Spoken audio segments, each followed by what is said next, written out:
This is the Nightshade Cult, a podcast macabre. We bid you welcome. Enter freely and of your own will. I'm Nick Grimm. And I'm David Graves. And we will be your horror hosts for this dissection of the Misfits' seminal American hardcore / horrorpunk record, Walkamongus. Good evening. Well, you brought this up a couple episodes ago. You brought up this album. I did. And I thought, well, that would make a really good episode. Yeah, so let's throw that on the table and dissect it. Yeah, my favorite Frankenstein, Doyle. Yeah. And he's not really on this a lot. He is, but he isn't. He's a kid still. Yeah, he's on it. So I've listened over the last, week or so. I've listened to this a bunch, and I've listened to the early demos before Danzig flew out to LA and they kind of remastered it all. And yeah, they bury him in the final mix. You have to really put on headphones and listen hard for Doyle, and you can find him here and there because the way he beats up his guitar is so distinctive. You can hear it. There's a lot of pick noise. Yeah. It's a way more percussive way of playing. Percussive is the right word. Yeah, he pounds on his guitar, and so you can pick him out. But Danzig's guitar is front and center. It's the dominant guitar sound. And early on, which I say this sort of like in the meta of their careers, Danzig is the better guitar player, but I think in the modern day, Doyle is better. He's pretty good at this point. Yeah, because it's all he does is play guitar. Yeah. He doesn't sing, and he barely talks. That's true. He just blows bubblegum and shreds guitars. Yeah. And by shred them, we mean literally tear them to pieces, not shred like Yngwie. No. He does a little flourishes, little scales here and there. Yeah, but he does it. Yeah, he's got big ape hands, and he just brutalizes his instrument. Yeah, that's true. I mean, this is my favorite Danzig album, This is my favorite Danzig album, probably, with all of Danzig's output. Although I really like the first 4 Danzig albums are pretty unimpeachable. They're pretty immortal, but I also really like the first Sam Hain album too. That's pretty hard to beat. Yeah. But anyway, this is a really good album. It's certainly my favorite Misfits album. Easily. It's up there with my favorite Danzig output. Mm-hmm. And I normally don't listen to this album as an album. Oh. It's too short. It's like 25 minutes. Yeah. So I almost always listen to this among a big, huge Misfits playlist. Yeah. Sometimes it'll be like CD2 from the box set is a popular. I like that one. Yeah. But you really can make a playlist of like this and Static Age and a couple other little releases, and then it's like an album. There's only 50-something Misfits songs. Yeah, and most of them are under 3 minutes. Yeah. 2 minutes, maybe. It's back in the day. Used to be able to get one of those 90-minute tapes and put every Misfits song on it and some live ones. Yeah. And it all fit on one cassette tape.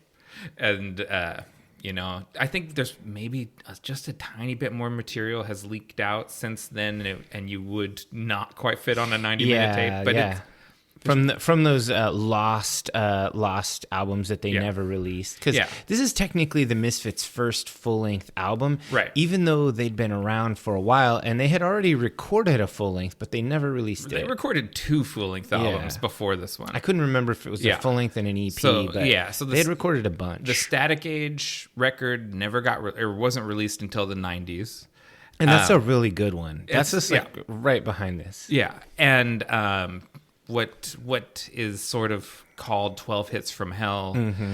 Those songs were parceled out and released as 7-inch records. Yeah. But they've never officially gotten the full release. I mean, I think I have a copy. I have a copy of 12 Hits from Hell. It's out there. You can get it, but it's never been officially released.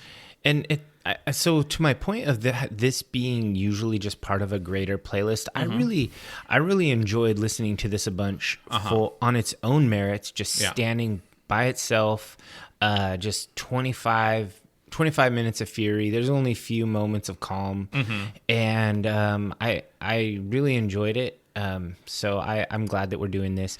And even though when we do music discussions or whatever, normally we will play just a snippet. These songs are so short, we'll just play the whole song. Yeah, it's just easier. And rather than trying to pick 30 seconds out of a 57-second song, just play 57 well, seconds. I mean, realistically, they're all like between 1.5 and 2 minutes long. Yeah. And what's the point? We'll just play the whole song. Since this podcast is not for profit, we don't care. Yeah. And it's for critical purposes, critical use anyway. So Danzig wouldn't sue us. Yeah, no. Well, I mean, maybe. Jerry might. They're pretty litigious. Those two guys are pretty litigious.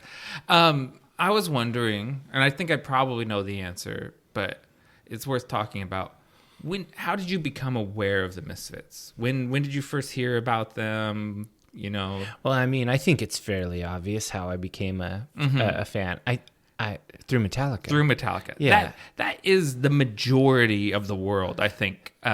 Cliff Burton is the fifth member of the Misfits. He would wear the Misfits shirt all the time. Yeah. And then there was an interview. I think it came out in the Justice era. So I was, still a young guy, I think teenager at that point. And Kirk Hammett talks about Sam Hain. Yeah.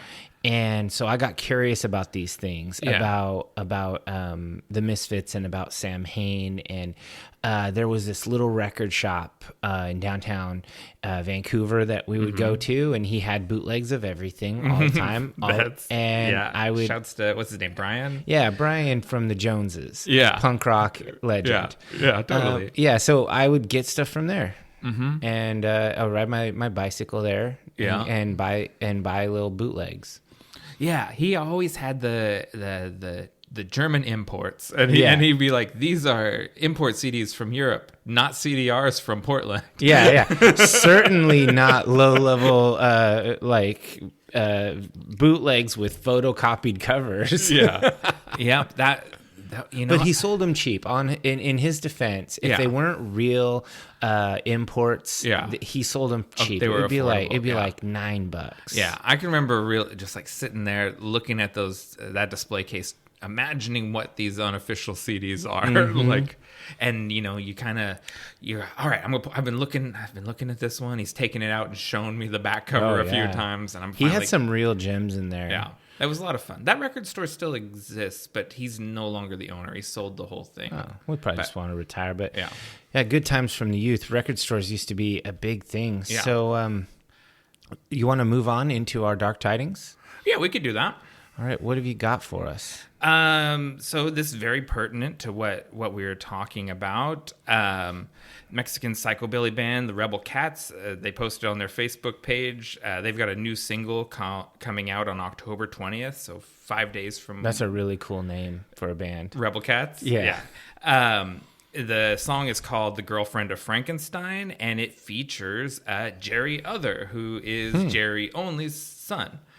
And so, they posted a picture of, I think the singer from the Rebel Cats with Jerry Other, and a couple wrestlers like Vampiro and another spooky luchador, and announced this. And I thought, well, that's very relevant and timely because it's dropping in 5 days from when we drop the episode. Rad. That's really cool. Yeah. Because it's an interesting time to live when the sons of icons are now sons and daughters are now making pretty good bands. Yeah, totally. Yeah. And I mean, and because I'm reading it in a translated from Spanish, I'm not entirely sure if he's just in the video or if he sings on the song or what. I'll find out in 5 days from when you're hearing this, probably when the video comes out. But I'm interested in it, and I mean, I'm aware of him from Instagram. Like he has the look, right? Like he corpse paints his face and has a devil lock. Does he play bass or is he a vocalist? I think he's a vocalist. Yeah. Okay. So yeah, we'll find out a little bit more in a couple days here. Well, that's really cool. What do you got? So I started an audiobook. I'm not totally through it. I'm about halfway, I'd say. It's not that long. I think it's like 7 or 9 hours, something like that. Okay. About halfway through. but it just released at the end of September. It's called Goth: A History by Lol Tolhurst, the original drummer from of The Cure. Yeah. So this isn't his book. Cured, The Tale of the Two Imaginary Boys, which is the story of the origination of The Cure and him and Robert's friendship and whatnot. This is an examination of the emergence of goth music and gothic subculture as it originated in England, etc. Okay. He talks a lot about the English scene, various places in Europe, and also Los Angeles and things. And this is a really cool history. It's a history from a person that was part of the making of the history. And so he talks about it. He's very inclusive and he casts a broad net. He says that he talks about punks and metalheads and goths and all dark seekers, whether you use the label goth or not, you're all part of it. And you're all the same. And I think that resonates. There's a lot of cross pollination or whatever between these scenes, and a lot of people want to draw artificial lines or imaginary borders, but really, no, it's all just people, craving a feeling and a community and a style. And he talks about the subculture a lot. He talks about how goth is a mindset and a way of seeing the world. It's an outlook, sort of like how punk is an outlook and a way of seeing the world.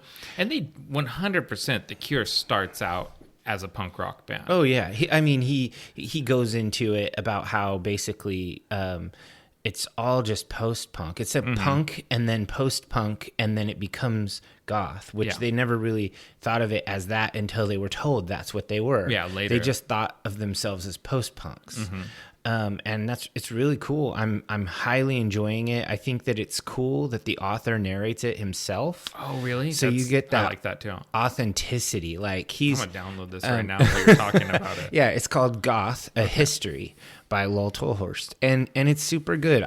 He's really sharp and extremely witty. You can kind of tell when you listen to someone narrate their own work. It's extremely eloquent the way he wrote it, but the way he delivers it is extremely sharp. I just really enjoy this book, and so I wanted it's in my library. Nice. I wanted everybody to check it out. He gets into all the architects of darkness, as he calls them: Bauhaus, Susie, Joy Division, The Cure. Like all my favorite bands. Yeah, I'm in the Joy Division. I just finished the Joy Division section. Man, so good. I was listening to Joy Division while listening to the audiobook. I had Joy Division through the speakers and earbuds in with the audiobook. It was a good time. Have you ever seen that? There's a biopic about Ian Curtis. No, I haven't. Okay, that's a future episode. Yeah, that would be really cool. Yeah. So yeah, I won't go on too much about this. But I think it's cool, and everyone should check it out if you're interested in the origins of the scene and the music. So. I like Lowell a lot. That's like his personality. He was always kind of one of my favorite members of that band. He's funny and interesting. You already sold me on it. I bet you probably would have been sold just by the name and the author. I would have been. I'm going to read. Yeah. Yeah, it just came out. I'm surprised. You normally are the one who reads like the music, like the music books and stuff, and recommend them to me. So I'm surprised that I got to this one first. I haven't been. I've had like multiple credits sitting in my Audible for a while. I've let them stack up. Yeah, me too. I've got a bunch, but I went on a little bit of a bonanza when they had that big summer sale, and I got a bunch of things for like $1. See, but that's you gotta be careful and not accidentally spend a credit on something. Oh yeah, they'll get you. You gotta really. They won't warn you. It's better to do it on the desktop, so or a laptop or whatever. All right, so what do we got? We got a spooktacular beer here that we're drinking that Nick brought in. Shouts to Cultist James, who suggested this to me. I brought in All Hallows Treat. It's an imperial chocolate peanut butter stout from Omgang. I think they're from Sweden, if I'm correct about that. I could be way off. their copy reads as such: sweet and spooky, like the perfect Halloween night. All Hallows treat rekindles your favorite childhood holiday memories, aromas and flavors of dark chocolate, creamy peanut butter, and a soft vanilla finish swirl with a smooth body and medium mouthfeel. It's the perfect throwback that brings you to the first bite of a chocolate peanut butter cup. 7.6 ABV and 18 IBUs. Yeah, I normally don't like this kind of beer. Yeah, I kind of was like, it's too perfect for the episode, so I have to do it, but I was not sure how you were going to feel about it. Yeah, there's a little comic book zombies coming up through the earth, and there's a little box for what they're saying. It says, so creamy, screamy. Yeah, this is really creamy. This is really good. Yeah. So, and I was way off. Gang is from Cooperstown, New York. They're not not European. Even European. Yeah. They're doing that thing where they use a Euro spelling. Yeah, like Haagen-Dazs. Yeah. Yeah, no, it's really good. Yeah, I like good pick. I like Belching Beaver does like those peanut butter stouts, and I always like those. So I knew I would like this, but I didn't know if you would. Well, that's the most important thing, right? Yeah. I'm glad it paid off. Sometimes my gambles work, and then sometimes you curse me and he's like, I'm going to get a different beer. Why am I choking this terrible thing down? Go upstairs and get a new one from on the break. All right, so let's go ahead and take a break and then come back with this dissection of the Misfits Walkamongus.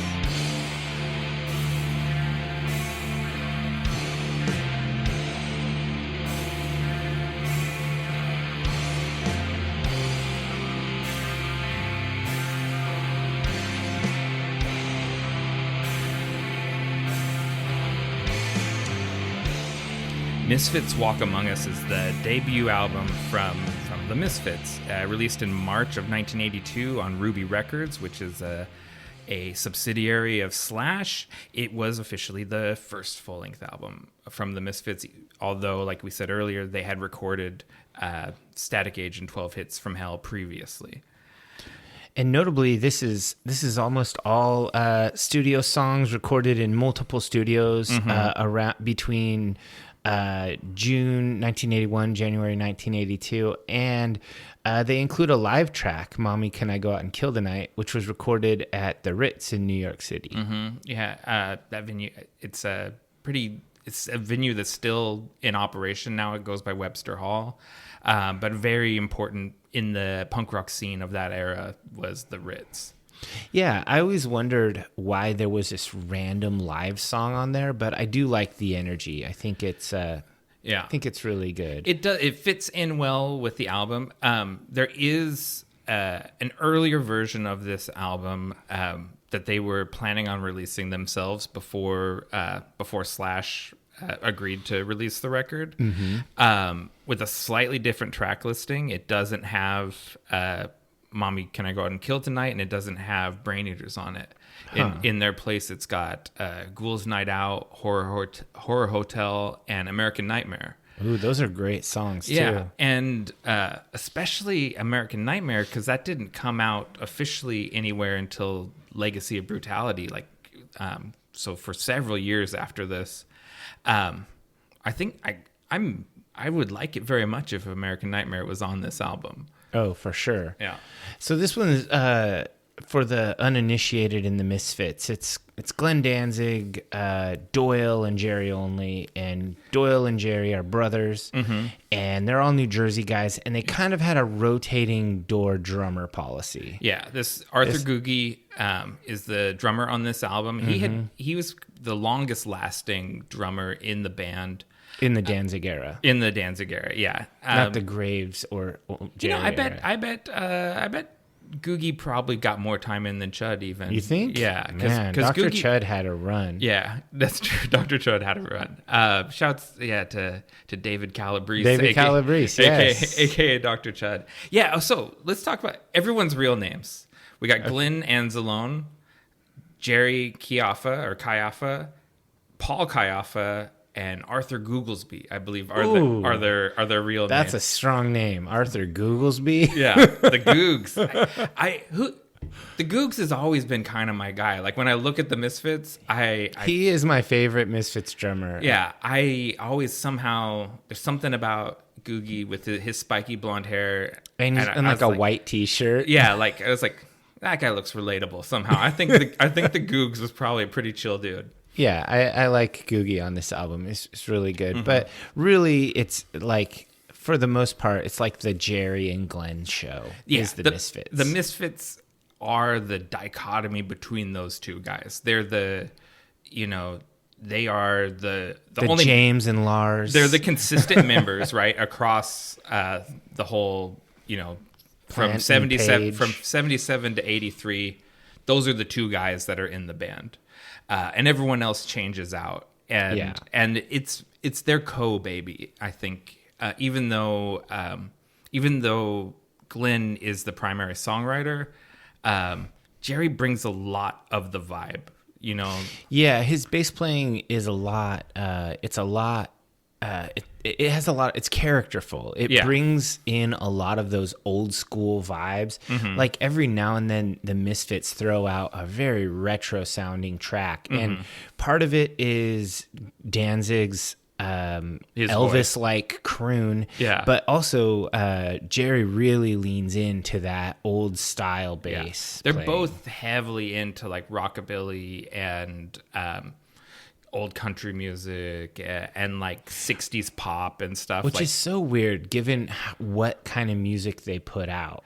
Like all the way up to like Earth AD, like this, it has nothing. It's nothing like that stuff. I think the core of it is based on those bones, you know what I mean, of early rock and roll, but they're just cranked up, more aggressive, more scary, more creep, like they're just extra, like they're just more, like they take it to that, they go up to 11. Yeah, they are guys from New Jersey. They don't understand restraint. And they went for it. So this song, or this album, is 24 minutes and 38 seconds long. And on side A, it starts off with 20 Eyes, and I knew you probably wouldn't do it, so I did. I got the BPMs on every song. Oh, really? Because I think it's worth considering the various speeds. And I don't know if a lot of non-musician people think about beats per minute, but if you think about pop music or really, really radio-friendly music is all 120 beats per minute.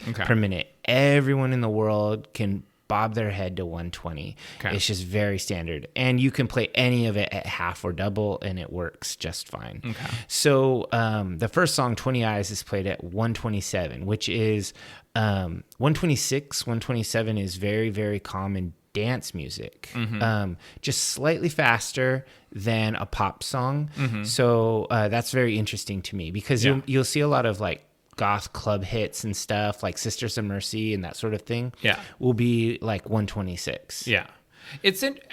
Misfits, part of the longevity of this band is how poppy and catchy it is. There is a real strong pop sensibility to everything they do, even like hardcore stuff like All Hell Breaks Loose or whatever still is like earwormy. That really bears talking about more than just a little bit, because there is an origin of punk rock in pop that transcends into everyone who is influenced by punk rock. Like, so there's really like two schools of heavy metal, because I'm most knowledgeable about heavy metal of any of the genres. Either you came from punk rock, or you came from like more classically trained, more symphonic, melodic. So either you're like James Hetfield, or you're like Iron Maiden. Like there's no punk rock in Iron Maiden. Bruce Dickinson goes out of his way to talk about how there's no punk rock in Iron Maiden. And so all of that is pop. And punk is pop. I mean, it's not, but it all comes from that, and it all comes from rhythm and blues and those extremely danceable, four on the floor, Everyone can tap their toe. There's a school of thought that a lot of musicians have that they want complexity and difficulty and tension, so that there's a build and release and all of that.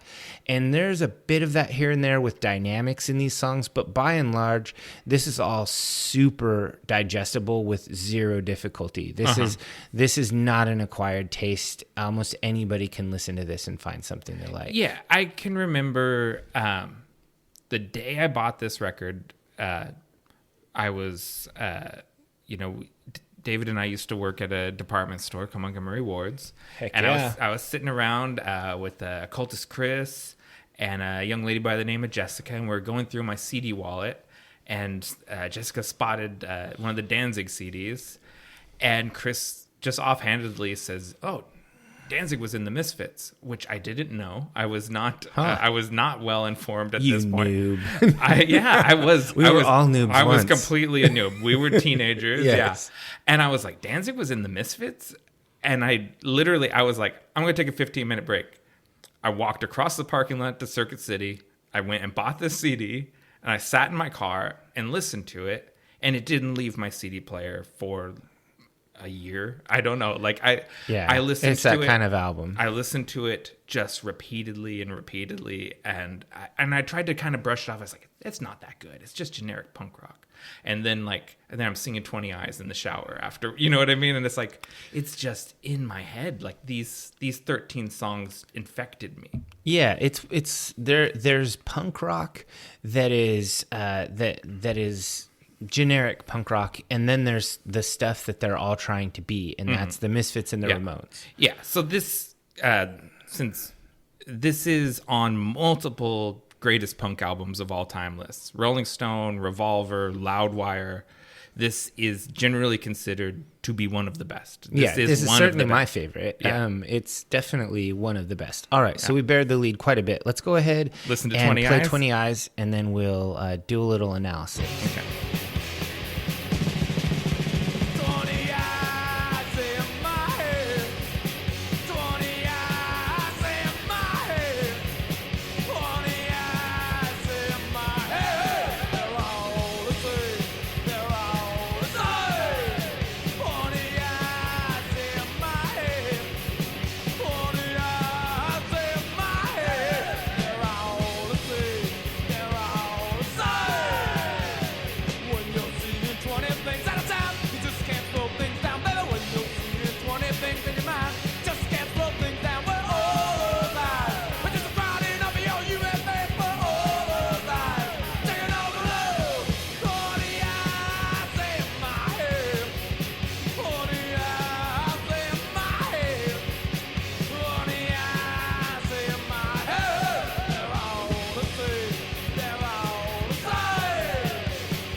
I love all the vocal overdubs and stuff of like the gang vocals. The gang vocals are a really big thing in this album. Yeah, it's I think we've got Jerry and Doyle and multiple Glens. There's so that they're not all saying the same thing. It gives you the sense that there's a bunch of people in the room.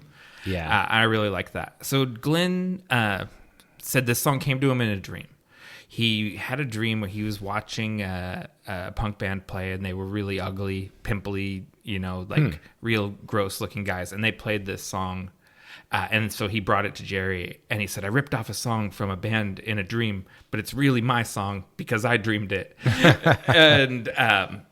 and so this was the song the band in his dream was playing. That's interesting. This song is really, really catchy from the get-go. It starts off with a fast guitar part and a drum roll, and then jumps right into the chorus. Yeah. They eschew the standard pop formation where you start with a verse and then reward you with the chorus. Yeah. And they do a slightly, I call it a bookended arrangement where it begins and it ends with the chorus. Yeah.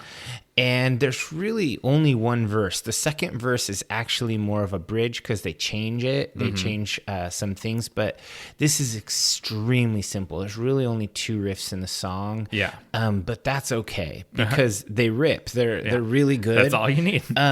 It's got a great theme. It does a thing that this you're going to hear me say this a lot. Repetition is a thing. Yeah. They just sing. He sings the same thing many, many times. But this is really just kind of a fast tempo, distorted pop song. It's meant for you to sing along to, and bands like the Misfits, and a lot of kind of oi hooligan bands like Dropkick Murphys do this. They teach you to sing along with the song. In a listening to it, by the time you get back to the chorus, you know the words to the chorus. Yeah. They're training you to sing along. First one you don't know, and then after that you do know. Yeah. And yeah, it works really well. I like this song. I don't consider this to be so I rated every song, but that was probably going too much. I consider this in the upper tier of songs, but not the best. It's not the top tier. It's good, but not great. There are songs that are less than. Yeah. I do think that they put most of the good songs on side A, but side B has some real gems. Yeah. So we'll get to those, but 20 Eyes is a good way to start it. I don't know if I would have led with this song. I might have gone led with All Hell Breaks Loose just because it seems thematic to start an album like that. But this song is good. It gives you a real flavor of what you're in for. Yeah. I don't know. I find it a really effective way to start. Like it hits you, with the repetition, it really pulls you in right away, and gets you repeating that. Like I said, it was one of the first ones I found myself just singing this song, they're all the same, it would just kind of hook and make its way into your brain like that. Yeah. It's a minute 48 and it just keeps saying that stuff over and over again. Yeah. And you just can't stop yourself. You can't stop singing it. And speaking of something getting into your brain, the next track is I Turned Into a Martian. Yeah, this one's really interesting because it's not really based on a movie or anything. A lot of their stuff is based on movies. This one is just out of his imagination. And there was a comic book that had something like this. Oh yeah, it's like an old Marvel. I've seen that. Yeah, it's a Jack Kirby monster comic. Exactly, but this is the song. The lyrics itself are body horror lyrics, and that comic really wasn't about that. No, but just the title. Glenn famously the cover of Die Die My Darling is off an old comic book. Earth AD is another Jack Kirby reference. It's from Commandy the Last Boy. Earth AD is after Doomsday. Okay. Yeah, so it's a post-apocalyptic kind of Planet of the Apes comic, and that's where he took Earth AD from. So he's pulling from comics and monster movies and just all the fun stuff. All the fun stuff. So I Turned Into a Martian is 125 beats per minute. So very similar. Let's go ahead and give it a listen.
We get so many whoa-oh-woes on this song. Yeah, have you ever heard? There's a NoFX song called "Woe on the Woes" that's about all of the woe bands, like, and they call out like AFI specifically, who are very Misfits worshiping band. Oh yeah, as they should be. Yeah, it's like, well, this is what Fat Mike's talking about at the woe on the woes. Like, enough woes already. But I never feel like there's enough woes. It could be all woes. We're all like.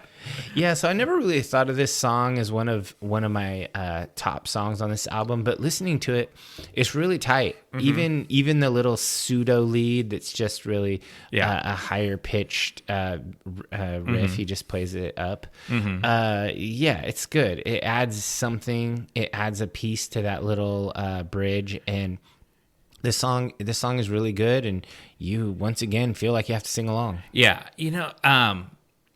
no one, this is a weird thing. I love when when people yell "go" in punk rock songs, and Jerry Only is the king of "go." Like, when he yells "go," like, no one yells "go" quite as good as he does. Man, he's the master of yelling "go" in songs.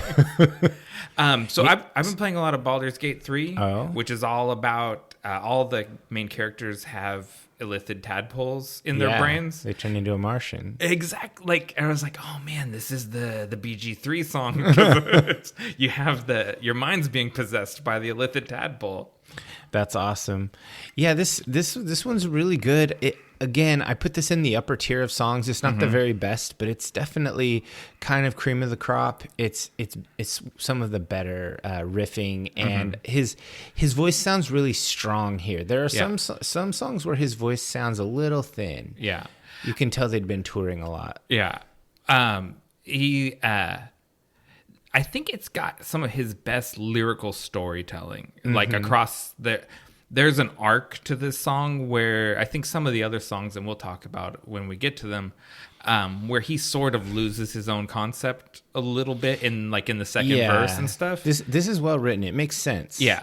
Possession of a mind is a terrible thing. It's a transformation with an urge to kill. Not the body of a man from Earth. Not the face of you, the one you love. Because while I turned into a Martian. Whoa. And it's like, not the body. Like, it sounds like an old horror movie. Like, his mind has been possessed by a Martian, and he's becoming a Martian and then going out and killing, and he doesn't even remember his own name. Yeah. It's just, I think it's some of the best lyrics of the whole album. Yeah, I think that the song, by the end of the album, you're wondering how many woes you need. But the second song, you need all of the woes. You need all the woes. Yeah. We're not to woe on the woes yet. Yeah, it's definitely still good. So next up is All Hell Breaks Loose. Yeah. This one's another 147 minute 40 seconds worth, a minute 47. But this is higher BPM. It's this 157. Yeah, so this song rips. Like, most people don't play this quickly. And I really like kind of the barking vocal style. We'll hear that in just a second. But this is a really interesting one. It's definitely different than the first two songs. Oh yeah. So let's give it a listen, and then you'll hear what I mean.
is all just bonus time. Yeah, this song is I really feel like the strongest part is that first verse. It's actually a double verse because they only tease the chorus. Yeah. He says it once and then he goes right back into another verse. I feel like the first 30 seconds of this song is the strongest part. And then it just sort of starts repeating itself over and over. It's a lot. I mean, there's a lot of stuff to talk about in this song. So this album finds the Misfits at a crossroads, right? They're shifting from the earlier, the first two tracks are in line with earlier Misfits. They're much more poppy and kind of grounded in a Ramones meets the Damned sort of 77 punk rock sound, because Misfits are a first wave punk band. And then they carry through into the American hardcore era. And this is a straight up hardcore song. It's proto hardcore. Yeah. And think this is 1982, so this is still 2 years before Agnostic Front puts out their first record. There is no New York hardcore scene. They're building it right now while they do this. And it's hard. This song rips. This song spent a lot of. It's my favorite song in this album has changed many times. This one has held the spot for quite a while. It hung out there in the top slot. This is once again, I put this in that upper echelon, but not the cream of the crop. I'll reveal them as we go, but I think there are really two amazing songs on this album. We haven't got them yet? We haven't got them yet. And then there's some really good songs. This is one of the really good ones. And then there's some filler. I hate to say it. In a 25-minute album, you should have all killer, zero filler. You think? Okay, interesting. Maybe filler's the wrong word. They're just average for the Misfits. Okay. Which is to say still better than most. Better than a lot of bands, yeah. Better than some people's entire discography. But only average for them. So lyrically, again, because the lyrics to a lot of Misfits songs are a mystery, I think, to people, because especially these ones where he barks them out. It can be hard to tell what he's saying. And I like this. Walls start closing in around you. My twins of evil, they shake you by the collarbones, then snap your rib cage. And broken bodies in a deathrock dance hall. Please be my partner. Eyeballs pop, accelerated blood beat, veins are shaken, and all hell breaks loose. Interesting. I wonder if that is the first use of the term deathrock. It is not. It's so the deathrock scene in LA is definitely in full effect. Okay. When this happens, and I think this, especially like the Damned probably own that distinction or something. Well, the Damned predate it, right? Because they're first wave punk, and they came to LA real early on, and the Hollywood scene really latched on to them as this is our band and we love them. Yeah. And then death rock comes in the wake of the Damned. They come and plant that seed in Hollywood, and it grows up behind them. So Chris D, who's one of the engineers on this album from the band The Flesh Eaters, the death rock scene is definitely influencing the Misfits. For sure. And the Misfits are much more popular in LA than they were in New York. It's one of those, LA got them in a way New York didn't get them at this point. Yeah, that's interesting. Especially considering a lot of their songs have a very Ramones vibe to them, and you'd think that people in New York would like them. You would think, but the Misfits were not extremely popular in New York until after they broke up. It's like Joy Division. Yeah, it is. It's the legacy of the band, the legacy of brutality of the band is so much after the fact. They became a much bigger band after they quit. For sure. Yeah. This song, there's a few things. So Twins of Evil, that's a Hammer horror movie. It's also called The Daughters of Dracula. Oh. But the Twins of Evil are Jerry and Doyle. There used to be a T-shirt that said Twins of Evil and had a picture of both of them on it. So when he's talking about my twins of evil, grab you and grab you by the collarbone and shake your rib cage. It's like he's painting a picture of a mosh pit with these huge bulky guys. Yeah, ripping you to pieces. Yeah, and it's and he talks about sending his murdergram to all these monster kids, and it comes back signed in their parents' blood. Nice. That's very Misfits Fiend Club. They had a thing where the people, you were supposed to send them a skull, like that was like your entrance fee to join the Fiend Club. Wow. And so people send drawings of skulls, people send toy skulls, whatever. It's this idea of he sends out this request, and then the monster kids send stuff back to him. It's cartoonish, but it's also was really happening. Like it's I don't know. He's telling a story. He's creating the legend of the Misfits in this song, in my opinion. It's pretty cool. Yeah. I like that. I didn't know any of that, so that's pretty cool. So, do you have any more on this one, or do we want to talk about the next song? It's a song that Sam Hain continued playing.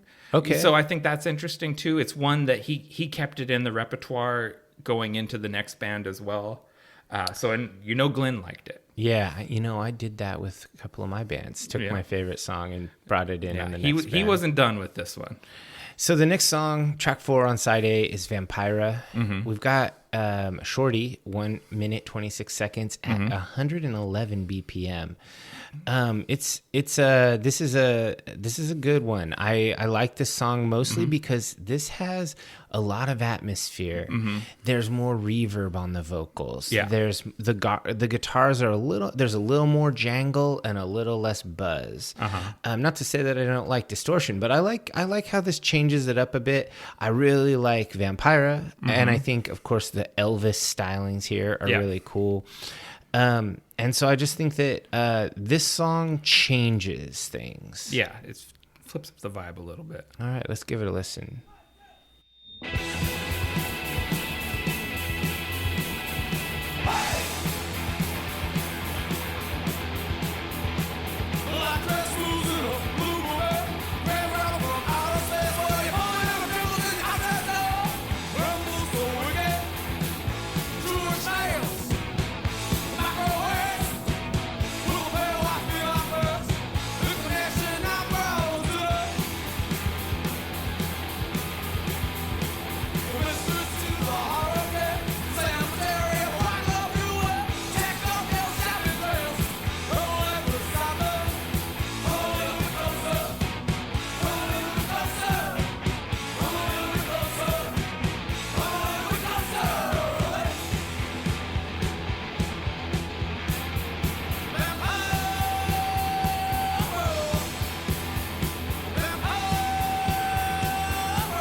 There we have it.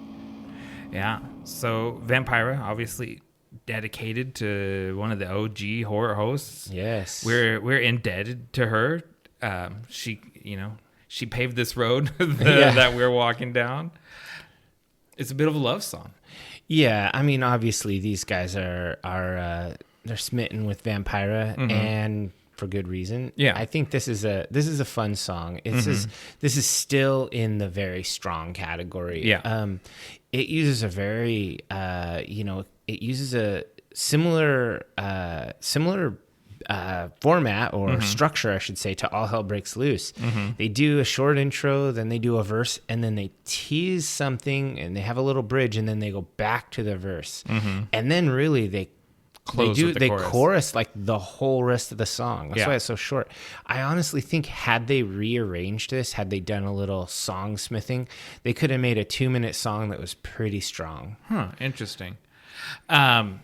It's interesting because when they're shopping this album to Slash, they come out to LA, and there's a lot of famous pictures of them with Vampira. They got to meet her when they were out there, and I'm sure they must have played it for her. So I'd be curious to hear or to see what she thought of it. Obviously, she liked him enough to go take pictures with them and everything.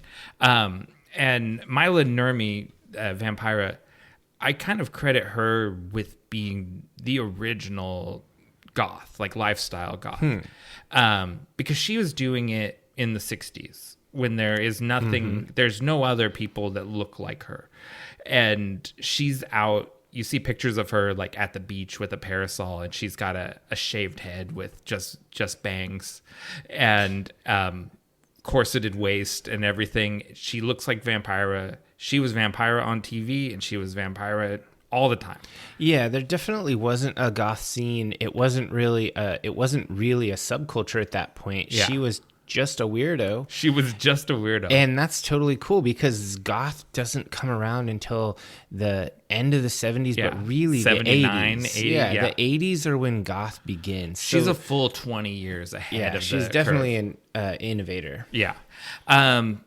Just some lyrics. Grave Robbers from Outer Space is the alternate title to Plan 9 from Outer Space that she stars in that movie. All right. So that's obviously a reference to her. And I like, he calls her Mistress to the Horror Kid. And I felt very similarly about Elvira, who's of our generation. Yeah. She was that person, like, that anytime she came on the TV, I'm like glued to the TV watching her. Yeah. You can imagine young Glenn Danzig and jerryonly obsessively watching Vampira on TV. Yeah, she was pretty great. I mean, Vampire great, Elvira also great. Yeah, totally. Yeah, we're just a different generation. We got to meet Elvira, and she was always really nice. She's awesome. Yeah, and so this is another fun song, classic, iconic Misfits song. Yeah, this is a pretty important one because this is different than the rest so far. But we got another love song coming up. Yeah, we got Nike a Go-Go, and I mean, is it a love song?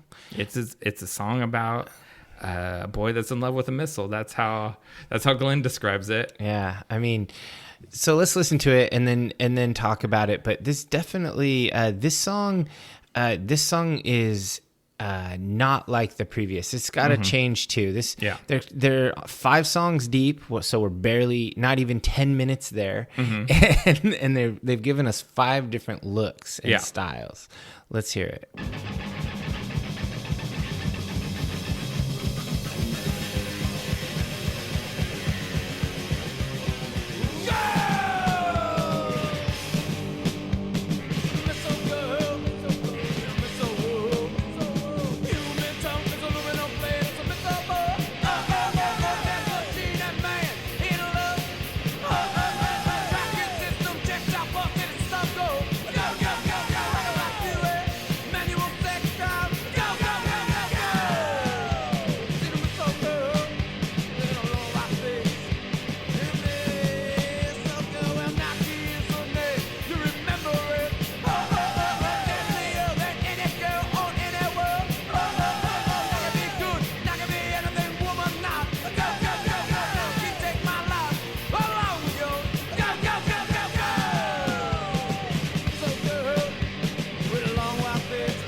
It's a missile girl in a missile world.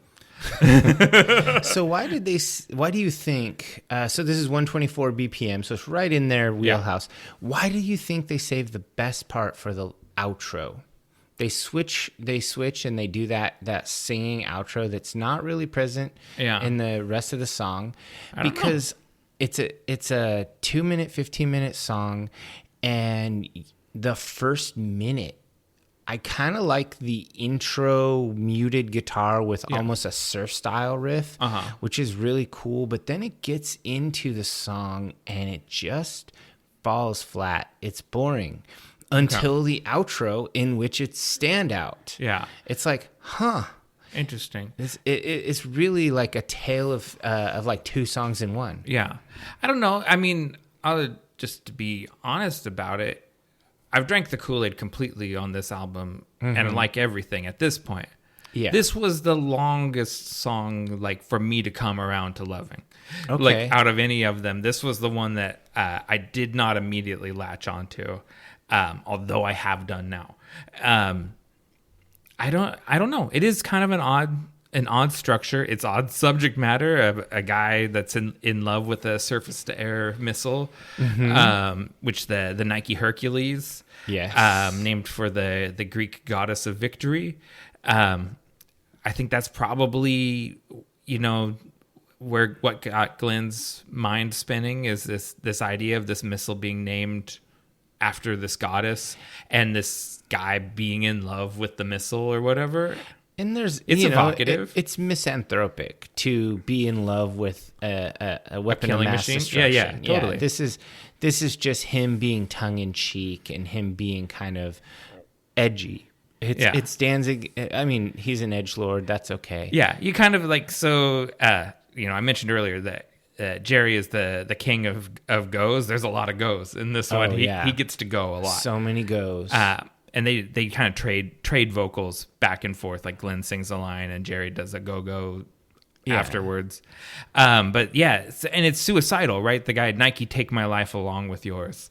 Like, so you imagine, like, he launches like Dr. Strangelove's out of there on his surface to air missile. I don't know. It's interesting. It's an interesting song. It has grown on me, but it took the longest out of any of them. This is the first song that's not in that upper tier of really good. I consider this just a very middle tier Misfits song. It's forgettable when compared to other Misfits songs. It doesn't stand out. I would actually definitely agree with that. It's never been in a contender for my favorite. And then our next song is a monster. It's the longest and the fastest BPM in the whole thing. It's arguable whether they're playing at 213 BPM or if they're playing slow, if they're playing at like 107 or 106. Because that's how beats work. You can speed it up, slow it down. But this one is long. They do the chorus many times. This is called Hate Breeders.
I find really interesting about this song is that even though it's at a fast BPM, it almost feels like there's room to breathe in the song. Yeah. Glenn doesn't take up every single moment with vocals. There's a little bit of time where you can just hear some parts. There's some shouted vocal parts, but they're not everywhere all the time. It feels a lot more like a I don't know, like a normal rock song, and not just this frantic unstoppable like an avalanche of a song. It actually feels like it can kind of groove a little bit. Yeah, groove is a good word because it swings, right? Like it's got a swing kind of rhythm to it. A 4-year-old Jamie Josta goes, that'd be a pretty cool band name. Yeah, I'm sure his dad was playing Misfits for him. Yeah, probably a cool older brother. Yeah, I think he had a cool uncle. We get some glenndanzig, some made up words. Oh, murderlation. So what do you think murderlation? Is it a cross between murder and mutilation? Oh yeah, I think so. Could it be murder and elation? Oh, like just murder, excitement. elation? Yeah, excitement about murder. It could be both. It could be all three. It could be all three. Yeah. He does this occasionally, makes up a compound word or something. He's a bit of a Mike Tyson. Yeah. And I think murderlation is a pretty fun word. Yeah, it's a good one. And I like the solo in this song. And this is it has more than one note, I think. Well, not really.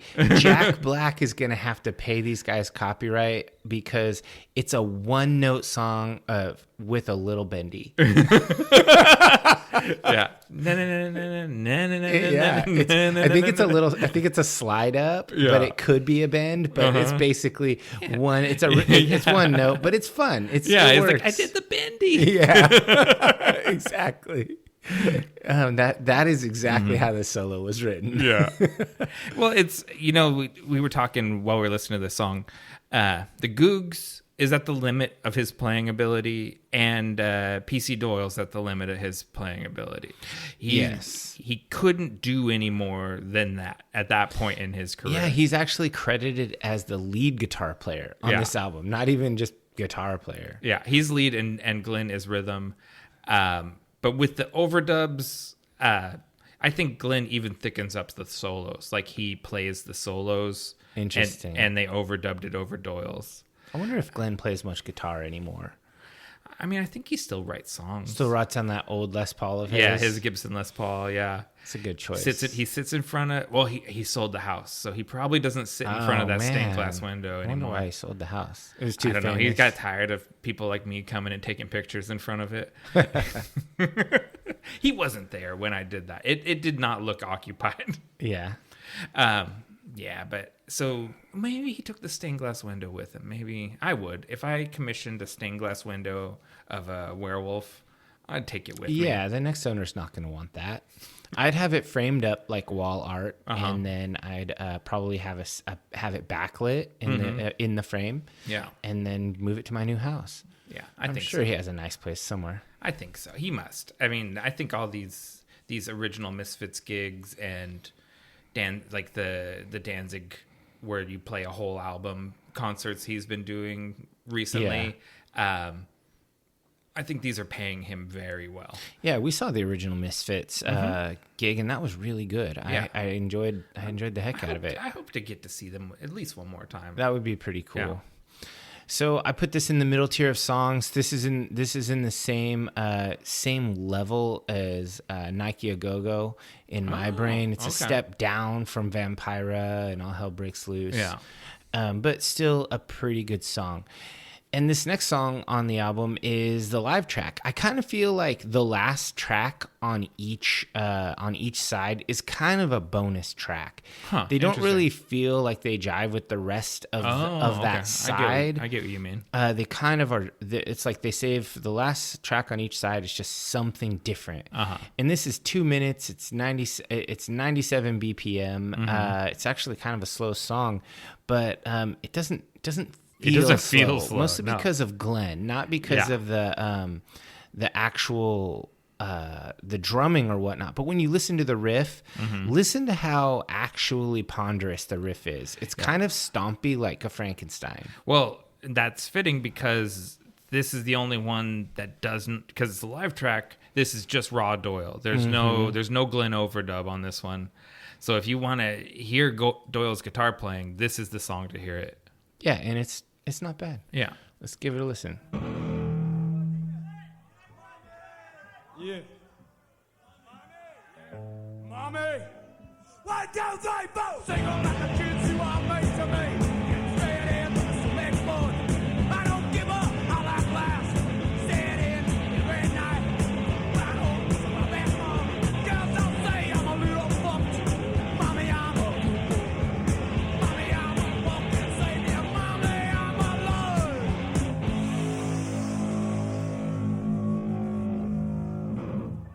Mommy, can I go out and kill tonight?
And then they tease us with London Dungeon. Yeah, the intro to London Dungeon, which, so when you're listening on vinyl, that's your cue to turn it over. That's the end of side one, which for those of us younger people who grew up in the digital age, who listen to this as a CD or a Listen MP3, to you, including you as a young person. Yeah, I mean, I'm young enough that my introduction to this was a CD and not a record. I agree. I had bootleg CDs. Yeah, and so it finally occurred to me, like, because I was playing the vinyl, because I've had it for a while, but I had not actually played it and thought about it like this.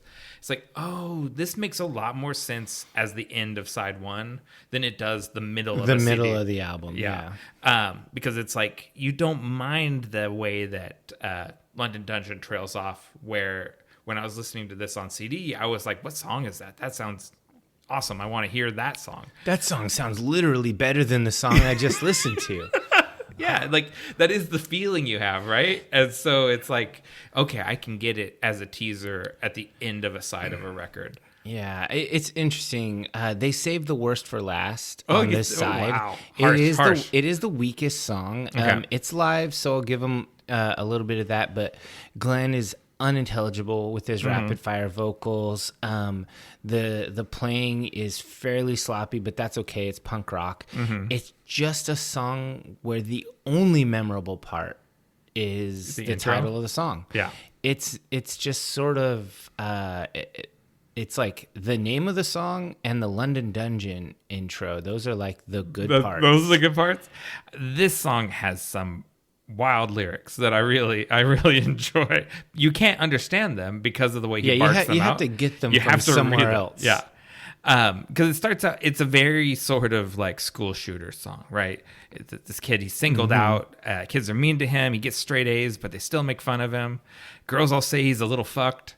He obviously is, because he is a little murderer, the kid in this song. We've got another made-up glenndanzig word, an epidermotomy. Okay. So it's like a removal of all the skin. Of the skin, yeah. Yeah, so that's called flaying. Yeah. So this, he's not a school shooter, the kid in this song. He's a school flayer. He's a school flayer. He goes out and he killed a girl on Lover's Lane. House Bolton. And kept her toes and teeth. Toes and teeth? I killed a girl on Lover's Lane. I kept her toes and teeth. Every night I stalk around until I find my keep. I'll bring back a souvenir for it's my mommy's dream. Can I go out and kill tonight? There's some fun lyrics in this song. This is a good murder song. I think that it's definitely got some fun parts, but I would have rather had a studio recorded version by far. Yeah, well, they just didn't have one ready because it's not. The studio recorded version is literally going to be on the next album. Yeah. I actually would agree with you. Any of the 3 songs that were supposed to be included on this record and aren't, particularly American Nightmare, I'd rather have here. I would totally swap this song for American Nightmare, and I'd swap Brain Eaters for American Nightmare. Oh, yeah. That's I mean, spoilers, Brain Eaters is also the worst song on its side. On its side. It is. They saved the worst for last on both sides of the record. It is the only one they've ever made a video for. Which is weird. They made a video for my least favorite Misfits song. And it's only funny that this is my long. favorite Misfits album with my least favorite Misfits song. It's got 2, yeah. Well, I mean specifically Brain Eaters, but we'll get to Brain Eaters. Yeah. Let's not jump ahead. This is a mosh pit song though. Like, sure, people just start going wild, and you can hear the tension. This is one of those songs where, and you can hear people in the crowd, and you hear Jerry like kind of saying "mommy," right? Like he's like "mommy," and everyone's like "mommy, mommy." Like you feel the tension in the crowd, and then the "Can I go out and kill tonight?" And then the circle pit opens up. Like, this is a get the crowd stoked song, and I think that's why it's on here, because it's clearly already at this point a popular song in their live repertoire, because you can hear the crowd reaction in the song. So I think this is here because everyone goes nuts when we play this song. We have to put it on the album. Yeah, I mean, I can see them with that impulse for sure. And it's not a terrible song. It's just the other ones are better. Yeah. And so that's I don't disagree with how that goes. So when you flip it over, side B, the first track is Night of the Living Dead, which is almost 2 minutes, just a hair under. And what you notice about a lot of these songs, they're slightly longer and slightly slower than the first side. So this one's 108 BPMs, almost 2 minutes. And this is an interesting song because it's almost all whoa whoa whoas. And it's a re-recording of a song they'd already released. They'd already done this as a 7-inch with a different lineup of the band, and they're bringing it back out with this current lineup of the band. All right, let's give it a listen.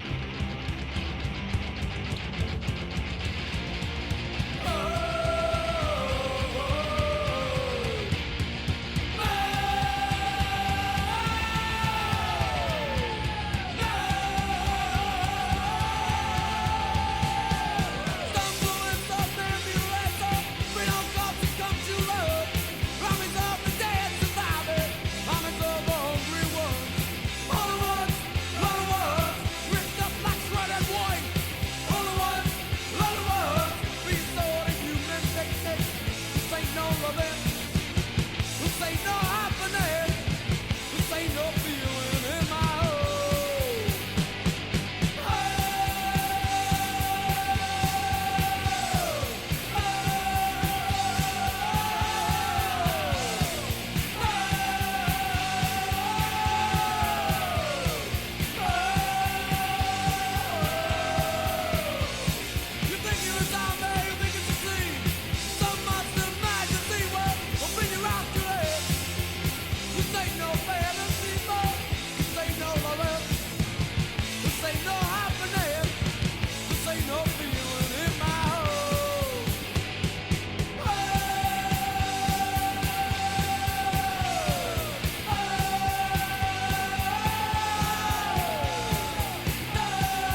So I think Glenn sounds different in this song. It's a different, obviously a different studio. They recorded in multiple sessions, and he sounds really good. Yeah, like it's cleaner. It's cleaner. He's way more understandable. You get a little of his kind of mid-range where he sounds kind of like a punk singer. Like he's not a crooner and he's not a screamer. Just a screamer. He sounds really good. I like this version of Glenn Danzig. And I like this version of the song. I think I probably like it better than the earlier recording of it even. It's a little rougher, tougher than the older one. Fun lyrics again. I'll stop saying this. These are some of my favorite lyrics because I'll say it about every song. The stumble in some ambulance, so pre-dawn corpses come to life. Armies of the dead surviving, armies of the hungry ones. Only ones, lonely ones, ripped up like shredded wheat. That's so evocative. Ripped up like shredded wheat. Yeah, I think that the lyrics are really fun. I wish they were a little more understandable, but they're there. The things that prevent this song from moving from kind of a middle tier song to an upper tier song are the gang vocal parts are they're not hooky. Okay. Like people don't sing along with Jerry like they do in other songs. Yeah. Like in the other songs, like Jerry's the one you're singing along with most of the time. Yeah. Not so much in this song. And after you've listened to a lot of Misfits, like I normally listen to this in a big playlist, Night of the Living Dead becomes just another whoa whoa song. It's not interesting. It's not an All Hell Breaks Loose. Yeah. It's not a 20 Eyes. It's just more whoa whoa whoas. And it's good. It's certainly a solid song, but I think that after a while it just kind of blends in. It doesn't feel like it has a strong identity. Oh, okay. I think interesting. I wouldn't necessarily say that. I think it's got one of, I talked about earlier, like with I Turned Into a Martian, and then the strong narrative of it. This one also has a strong narrative through it. Like the second verse fits with the first verse. That's true. He continues telling that same story, and it ties in thematically with stuff from the first album because it's sort of he's kind of painting a picture of like a scene of monster kids that he's a part of, and this song ties in with that. So yeah, I just think it didn't have a good hooky chorus. I think that's what it lacked. Yeah, because the song structure is extremely basic. It's intro verse chorus, bridge verse chorus, and then end. And so it's like if it's gonna be that. It's going to be simple like that. You need a chorus that really grabs you, and it doesn't. It just doesn't have that. And I'm not saying I hate this song. Yeah, it's just an average Misfits song. Just it doesn't a good song. Yeah.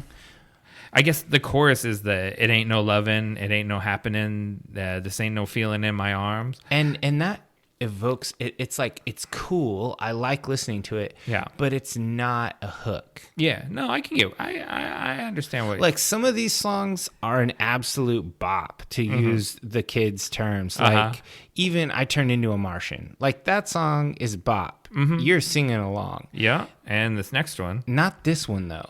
But the next one, Skulls is my first top tier, unadulterated, absolute hit on the album. This song kills. Yeah, that's why we used to cover this in our old old band. But I still love it. Like to this day, I still play this on acoustic guitar or any guitar, but I like singing it acoustic. Yeah, let's give it a listen.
put 'em on my wall. Hack the heads off little girls and put 'em on my wall. Oh! Oh! I want your story. I need your story. I want your story. I need your story. I want your story. I need your story. I want your story. I need your story. So that one was exactly 2 minutes long, and it's 110 BPM, so it's a little slower. A little slower, interesting. But like I said, this song is a killer. I love the gruesome lyric content. Oh yeah, It's good so good. And I feel like this is a song that has extremely good dynamics. Like when the bridge section kicks in and he drops down in pitch, and then he comes back strong with the outro kind of chorus. It's just super good. It's one of the definitive Misfits songs. Oh, yeah, for sure. Like it's one of their signature songs.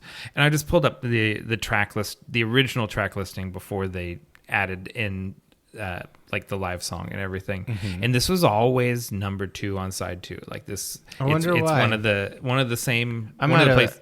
led with this song.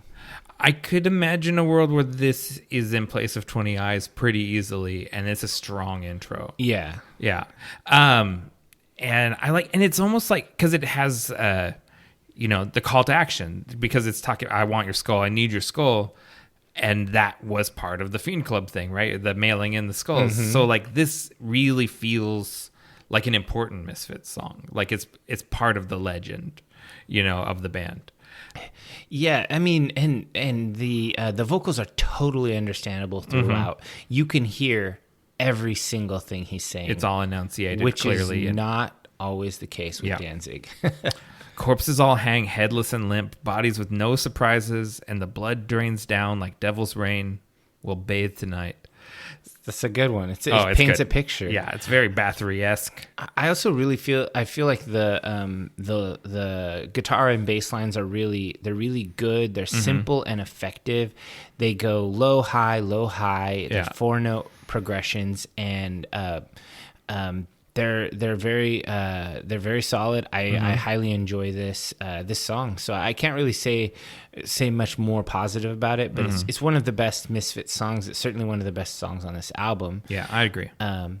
So the next song is Violent World. This is 109 BPM. It clocks in at 1:46.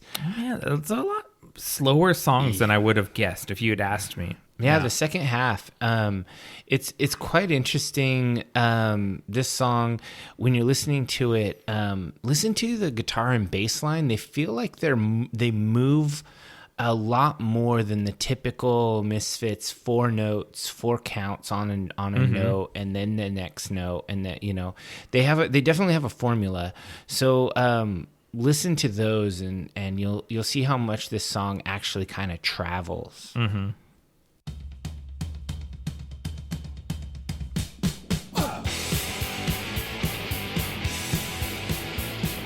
Pregnant mothers in Mexico, give birth to stillborn monster, baby. Pity is the bomb, two-headed monster.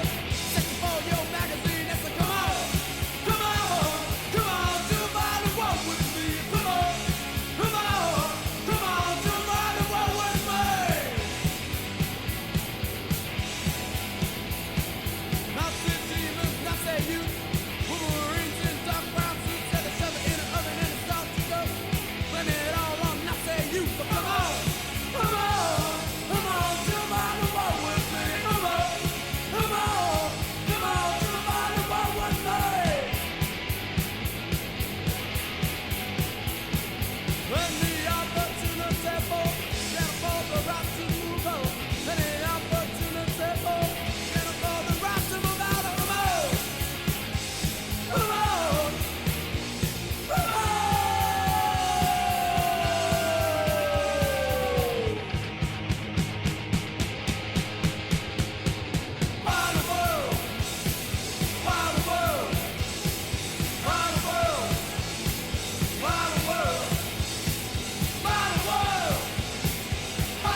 Nice little lead out there.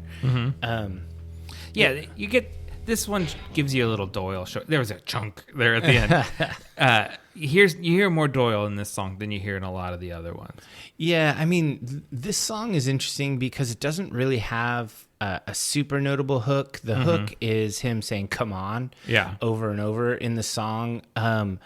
And this is another song that I think it has a strong instrumental part, and it even has a pretty good, interesting message. Yeah. But it doesn't have a good hook, and so it's a forgettable song. It's a middle tier Misfits song for that same reason.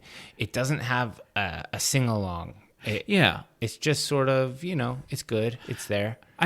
I've never really pinned it because this is another one where this, like Nike. This one took a long time for me to really get attached to. Yeah. And that must be why, because it just doesn't have that secret sauce that the classic Misfits that makes you want to sing along with them. And most of them are really easy to sing along with. I want your skull. I need your skull. All this stuff. Yeah. This one, you're like, you gotta know the song really well to know when to say "come on" at the right times. That's true. Same thing with Nike a Go-Go. You need to know the song so you can say go at the right at the right times. Yeah, it needs a little more work. Yeah, it's not a natural. But it's interesting because this is like a tabloid journalism song, right? You know what I mean? Like the pregnant mothers in Mexico give birth to stillborn monster babies, hideous, deformed, two-headed monsters, vivisected for your magazine essay. Like Violent World is like the weekly world news, I imagine, in the Misfits world. Like it's a newspaper that doesn't exist. Yeah, that's an interesting observation. I think that Danzig has never had a shortage of interesting, fun, macabre lyrics. That's he's just a factory for He it. is like the Paul McCartney of horror. He's a bottomless well of gruesome lyrics. Yeah, I obviously I really like it.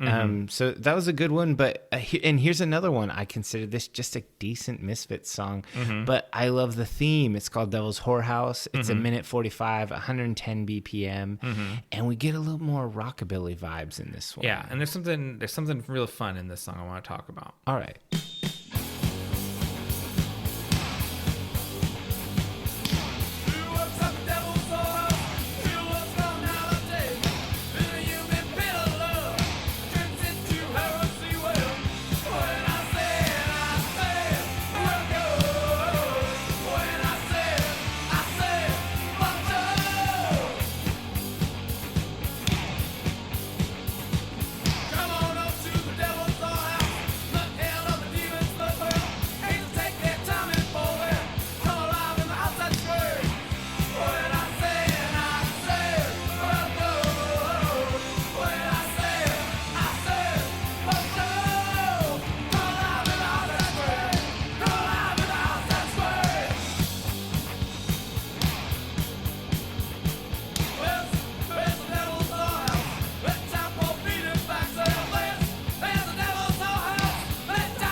What's that clapping? Yeah, what are they slapping? What's getting slapped? I don't think real cheeks are getting slapped in this song. I think it's one of those clap blocks. It's like a percussion thing. Oh, I think it's a leather couch cushion. You think so? I think it kind of does sound like that. I think it's a leather couch cushion.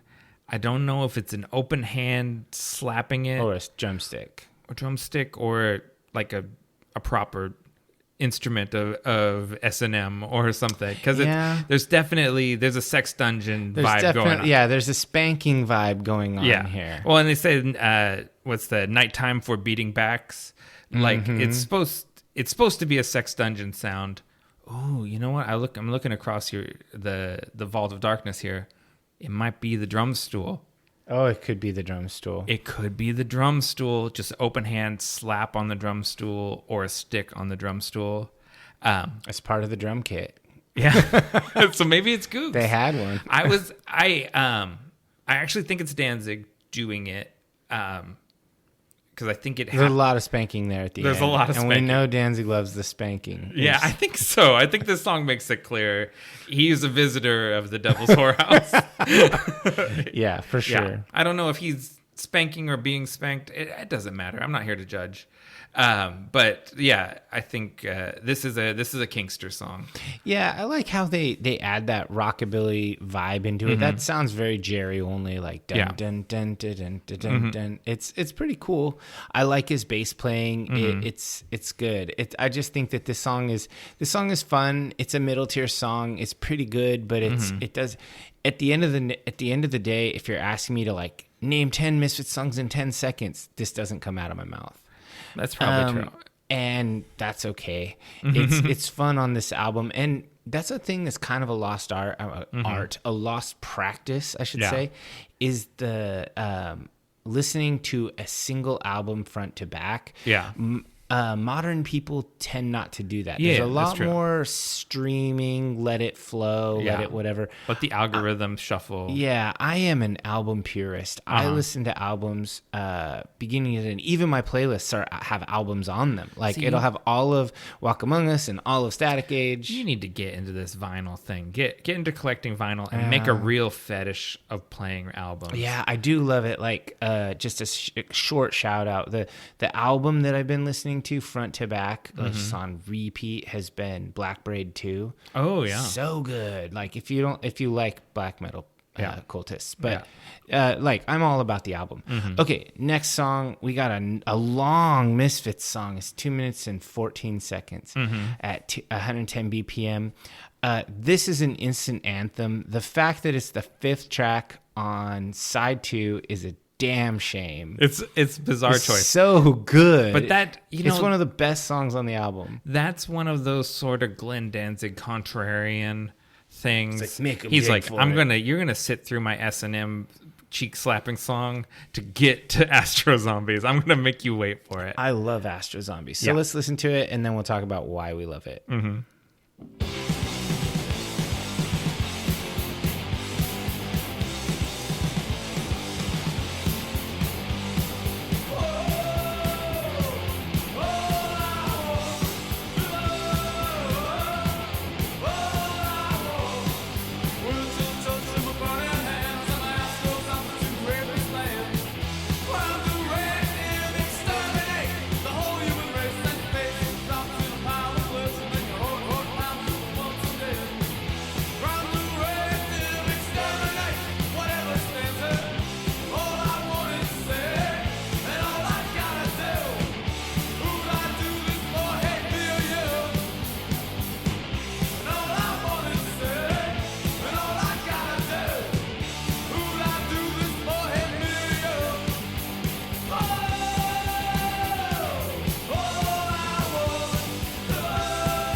So the song opens with an intro riff that's totally bombastic, and then it just gets into just like a sing-along fiesta. Yeah. It's like whole thing is so singable. Yeah. Because you've been rating them all along as we go through this. This is the only other top tier song with skulls. This is top tier, and that's funny because we also used to cover this song in that band. Well, there's a reason. Yeah, we just chose the good ones. I think you picked them. These were your favorites. I think I did pick them. I also picked She, but that's not on here. That's true. That's an older song, but this is top tier Misfits, man. This is such a good one. This is Glenn at his best. It's cool. So Astrozombies is like a 1968 B movie. We haven't talked about this at all. The Misfits, along with some other people in the New York scene, had a movie club called the Mad Monster Movie Party. Oh, man. And they would watch horror movies and have discussions afterwards, like, VHS tapes or whatever. And, obviously, I think this song came about because Howie Pyro of the band Degeneration, and of course he later played in Danzig and later incarnations of Danzig, said it was his favorite movie, and he said you guys should do a song about Astrozombies. Interesting. His favorite movie. Yeah, it's a 1.5 star B movie. Yeah, I was gonna say this is not favorite movie material. But you got to get in that when you're into this stuff. You find different reasons to like them besides being good. Okay. Like, you know what I mean? Like, there's different things about these movies that make them fun. I don't think the lyrics necessarily have anything to do with the movie, other than the title. But yeah, I don't know. This is just prime Misfits, man. Yeah, the vocals are strong and smooth. You can really hear his voice. The recording session, he was sounding very good. Like, whoever mixed and mastered these tracks did a great job. And I think that this is one of the best songs in their entire discography, in fact. I wouldn't disagree with that. I love how Jerry says exterminate. Yeah, exterminate. Like, it's that's cool. Prime Directive makes me think of Star Trek. These guys are all Trekkies. Oh, Doyle has a Starfleet emblem on his guitar strap, Yeah. So do you know anyone who's not a Trekkie? Like, that's like, no, F the Trek. I actually do know one or two very normal people that have no geeky interests at all.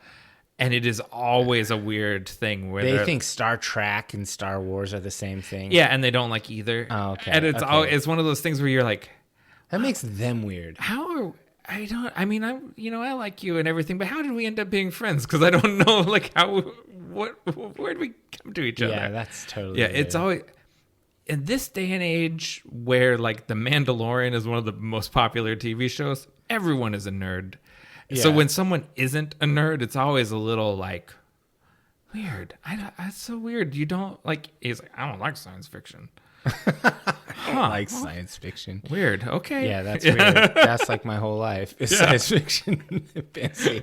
Yeah. All right. So last track, 6th track on the B side, we went from one of the best to the literal worst. It's called Brain Eaters. It's 100 BPM, 56 minutes. It's just an oi song. Yeah.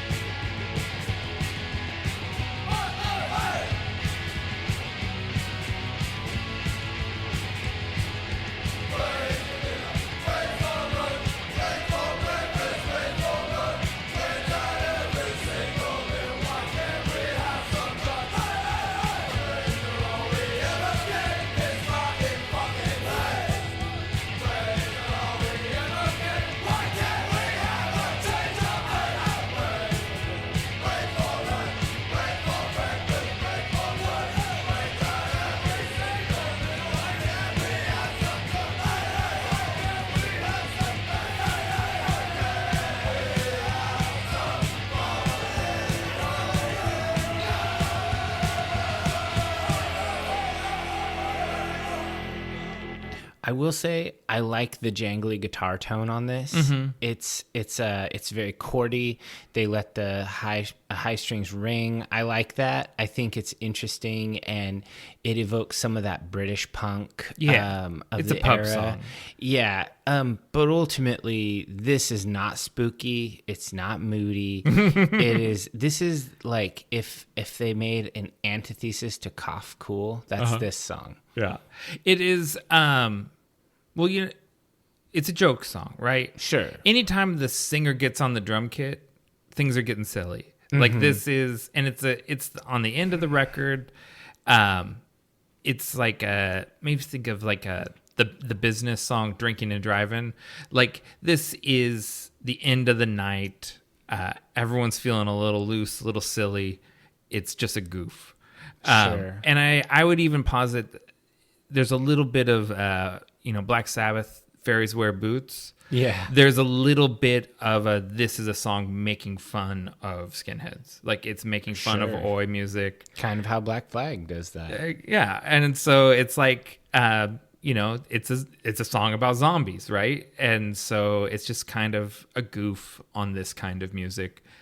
Even in that goofing, it's very earwormy. Like, you do find yourself singing this song. It's not terrible. It's just it's my least favorite, but I am notable for taking everything too seriously. So I understand why others might like it. Yeah, I'm fine with this being at the end, but I've said it 2 more times. I'll say it probably 2 more times before we end this podcast. I think they should have left American Nightmare on this album. So you really like American Nightmare? I really like that song, and it's not on any of their albums. And this song has songs like this that are silly songs, and they could have put one more good song on. I agree completely. So I would have kept that in there in favor of this or in favor of the live Mommy. Either one I'd swap out for American Nightmare. Or just keep playing London Dungeon. Or put London Dungeon on. Yeah, but they're already going back to the well with Night of the Living Dead. They don't need two songs that are already on different records. All right. That's the end. We've come to the end. We did it. We managed to spend more than an hour on a 25-minute album. I knew we could do it. Yeah, we can do it. We can double anything. Yeah. Triple. Easy. So what was your personal highlight on this album? My personal highlight. So I talked about this a little bit earlier. What my favorite track is on this album has changed multiple times. Okay. 20 Eyes had it for a little bit. Astrozombies had it for a long time. All Hell Breaks Loose has been the most recent holder of it. Oh, wow. For a long time. That has been my jam, like probably for a few years. But over the course of this dissection of me obsessively listening to this record and then listening to the demos and listening to alternate mixes and then going back and listening to the album again, a new champion has come to the top of the pile. Oh, man, Mommy. No. Currently, When I Turned Into a Martian is my favorite track on the album. Holy moly. I can't believe I Turned Into a Martian is your favorite song? It is. I can't. It's new. It's new in the top spot. It hasn't been there before, but it's my current favorite. Okay, well, I mean, it's a good body horror song. It's definitely not in my not my personal highlight. Yeah, my personal highlight is a toss up between Skulls and Astrozombies. The strongest songs on the album, in my opinion, by far. These are 5-star songs, and on any given day, depending on my mood, I could choose either or. But I would say that I am a perennial fan of Skulls. I always go back to it. I love Astrozombies for how bombastic it is, but Skulls is just so moody and dark. I just love that about it. It's so good. That is one. It's definitely a shower song. Like I sing that in the shower with regularity. Yeah, it's just such a great song. All right, so aside from your favorite track, what worked for you on this album? First up, vibe, general vibe. The whole thing about the Misfits, the vibe of the Misfits they're all vibe. Yeah, they're all vibe. And this is both the musical vibe, that mixture of 77 early punk rock sound with the American hardcore sound that they have here. I love that because I love both those sounds and I think they blend them perfectly. But the vibe carries over into the visual aesthetic. Like, we didn't talk about the album cover. This is just I like the pink version. Yeah, iconic image, and it's a classic glenndanzig collage, right? So there's a photo of the band. And you can see this on our socials at Nightshade Cult. Yeah, across photo of the everywhere. band, courtesy of high schooler Erie Vaughn, who's only 16 years old. Love Erie Vaughn. Yeah, a future bassist of Danzig. He took that He little plays on a couple Misfits tracks as well, right at the end. Collection 2, there's a lot of Jerry Erasure. And so he didn't have to pay the brothers. Yes. But I'm just saying, Erie Vaughn is technically a misfit. I mean, even at this point, because he's like Doyle's best friend. Like, they're in high school together. Yeah.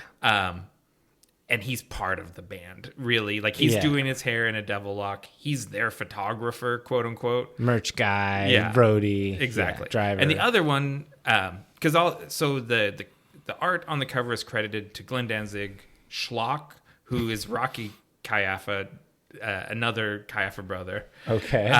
And Erie Vaughn. And so it's like this whole collage with like a flying saucer from Earth versus the Flying Saucers, the spider bat from the Angry Red Planet. I love the spider bat. It's my favorite part. I know. I need to get a vinyl figure. You should get a spider bat tattoo, actually. Ooh, that's a good tattoo. Yeah, that's a good tattoo. And then the Erie Vaughn photo, and then with the pink wash behind it.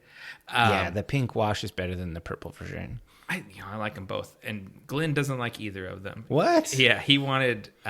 I could see green, maybe. Red at the top, blue at the bottom, with purple bleed in the middle. Okay, that could be cool. Yeah, which is not a version of it that exists at all. Like, there's so many versions of this album.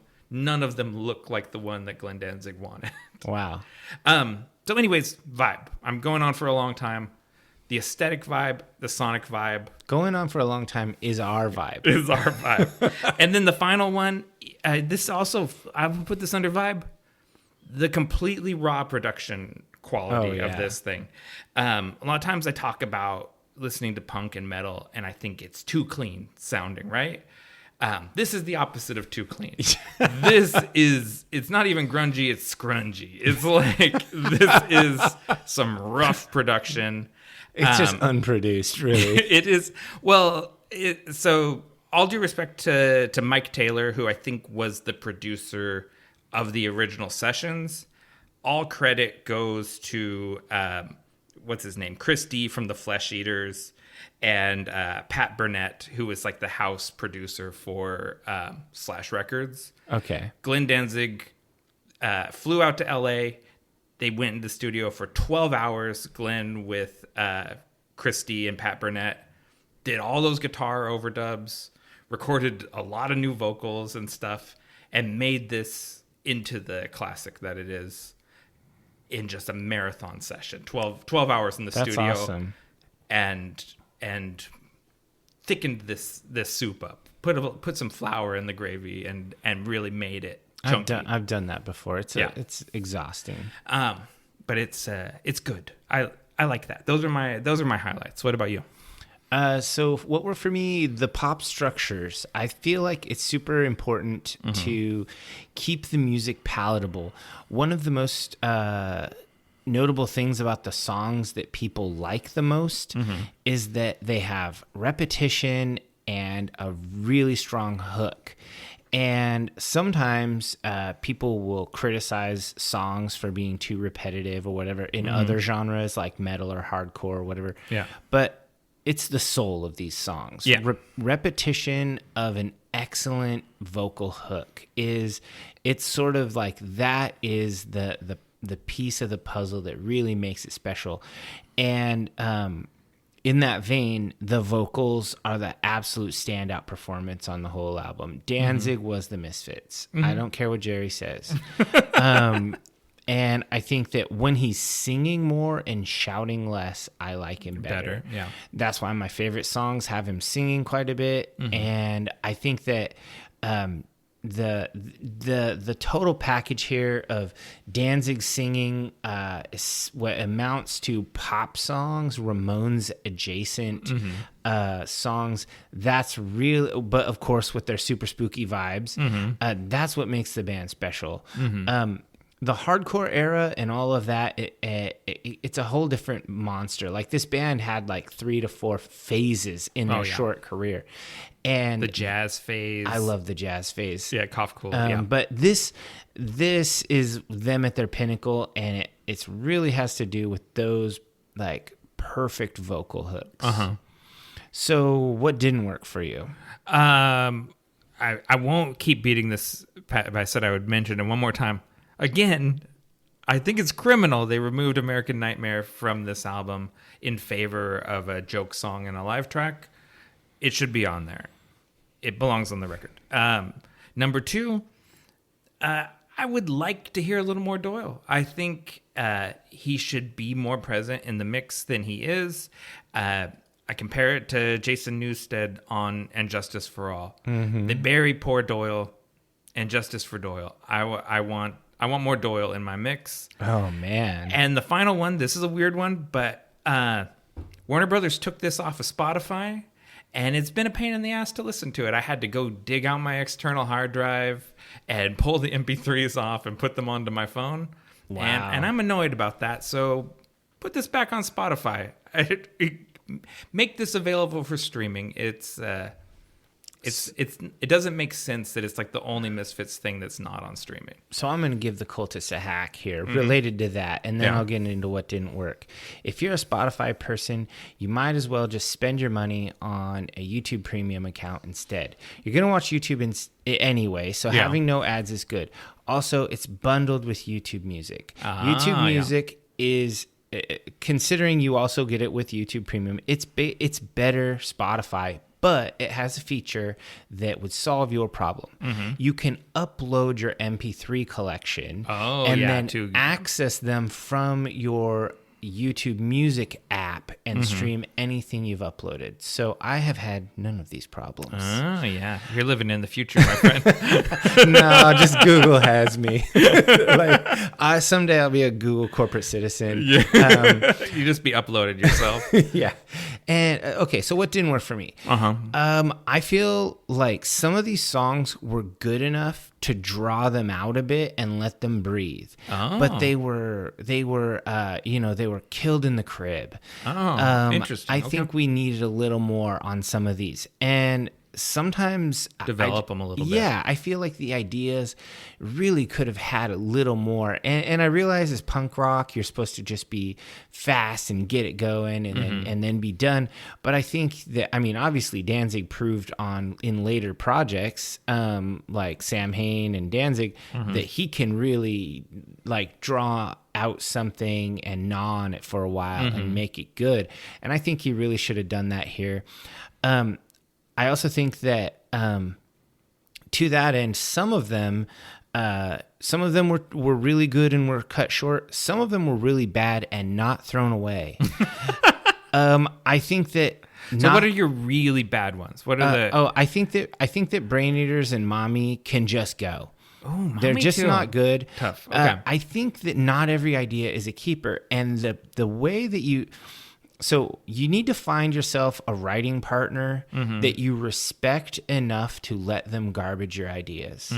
You have to be willing to trust them when they say that's not a keeper. Interesting. And just cross it off and move on. Maybe bring it back later. Say, I've worked on this. I have this idea and tightened it up a little. Yeah. But nobody's editing these guys. Okay. Or maybe Jerry's not editing Danzig is what I should say. Yeah. This is the Robert Jordan effect where Jordan's wife was his editor and she would not tell him no. And so, we just needed more of that. And it's so stupid to say that for a 25-minute album. You think it needed editing? Well, it needed editing. It needed somebody. You know what it really could have used? And this is going to be blasphemy. It needed someone like Bob Rock or Rick Rubin.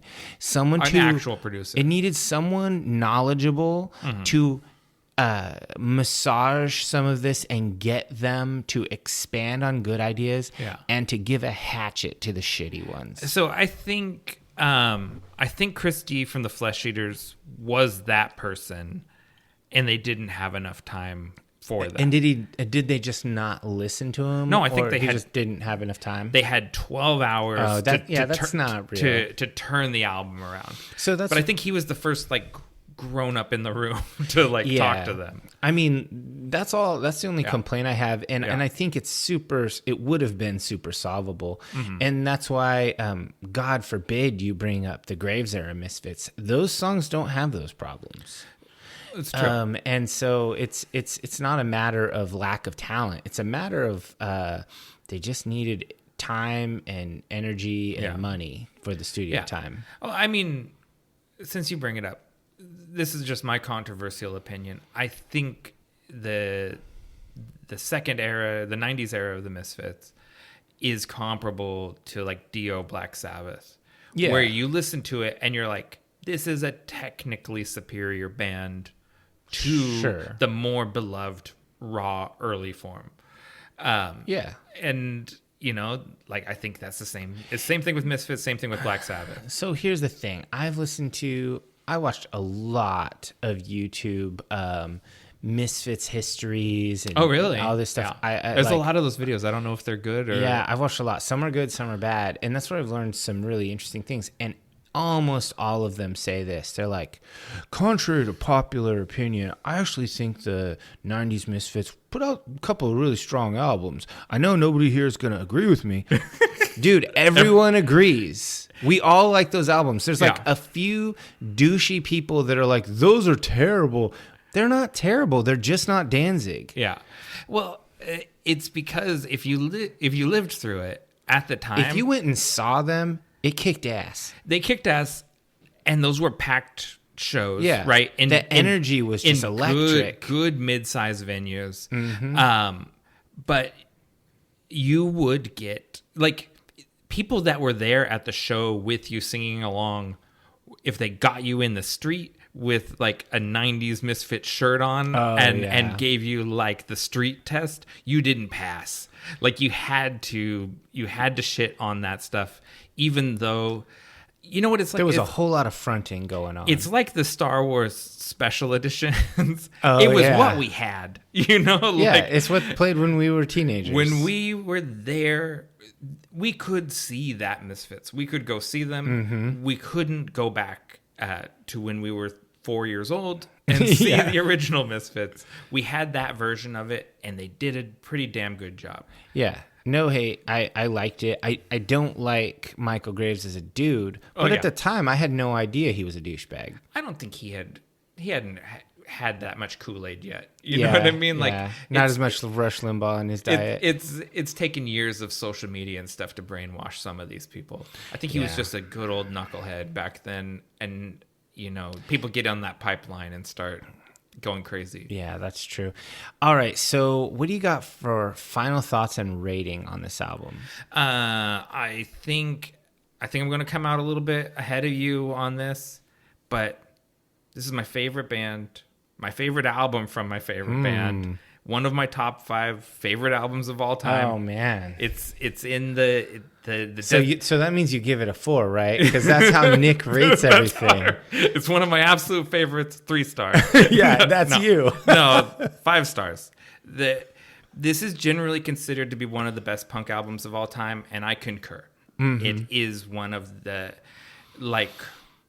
there's bigger, more influential punk albums that I don't think are as good as this. Sure. So 5 stars from me. What about you? I'm wrestling real hard between 4 and 5 because it has 2 duds, but it also is just everything else is awesome. 57 second dud is hardly a dud. And I'm almost willing to give them a pass because those are basically bonus track outros. Those aren't the real album. The real album are like the other 5-6 songs on each side. Those are just those are bonus tracks. They're not, I don't consider those things the real deal. Yeah. And I think that this is basically the Misfits have written they've written an album worth of 5-star songs across their career. Yeah. There's only a couple on this album, so that makes it hard to give it a 5. But I will say, this is my favorite punk band. This is my favorite album from them, and they're one of my top 5 favorite bands. So I think I'm going to have to give it the 5, but it's not the strongest 5 I've ever given. It's a soft 5. It's soft 5, but it's a 5. It's like a 4 3/4 if we did fractions, but we don't. So Yeah. I can't give it a 4. Push it over the edge. It's too close. It's too close. Yeah. Brain Eaters, I'm looking at you. You're the problem. It's just having a laugh. It's Just- a pub song. It's All right. That's singer on the drum kit. That's all you need to know about how serious to take Brain Eaters. All right, let's take a quick break. We'll come back and delve into the Vault of Darkness.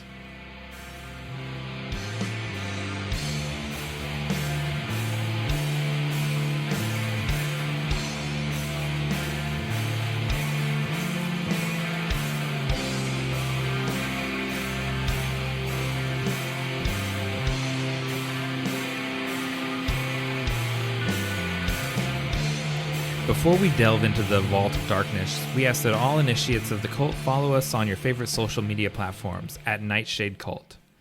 If you've enjoyed this content, help us grow the cult by sharing it with like-minded people and leave us a review wherever you listen. So what do you got? What are you pulling out of the vault today, David? All right, so I figured if you like the Misfits, that means you like music, and you like punk, so you must like post-punk. Okay. And post-punk is kind of adjacent to dark wave, right? Okay. One leads to the other. You Technically you see where I'm speaking, going yeah. here, the breadcrumbs. Yeah. Okay, so this is truly from the vault. This is a band whose first release was 1 year ago in 2022. Okay. And they've released 7 singles. They only released singles so far. Okay. And it is a band called Crow Black Dream.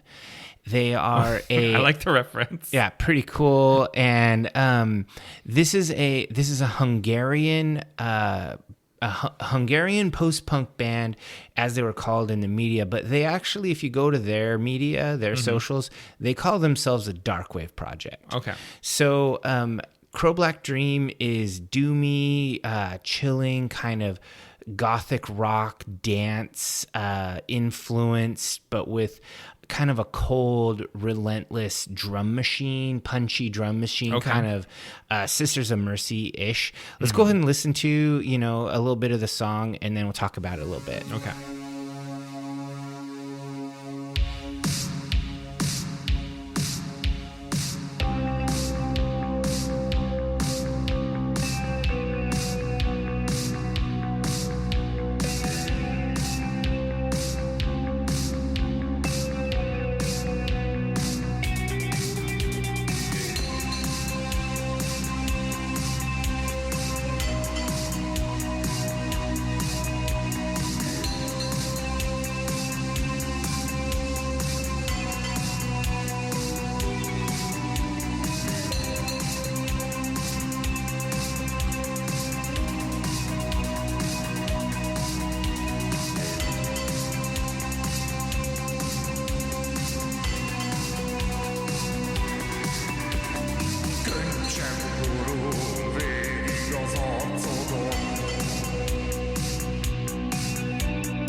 So this is some very spooky lyrics, but it's all in Hungarian. The first verse is, tears roll down on your face, there's pain in your moves. You look in front of you without a word. Nobody knows what you feel inside. It's very sad boy music. And It then is. That's your jam. The chorus is all why do you cry? Over and over again. He just keeps saying that.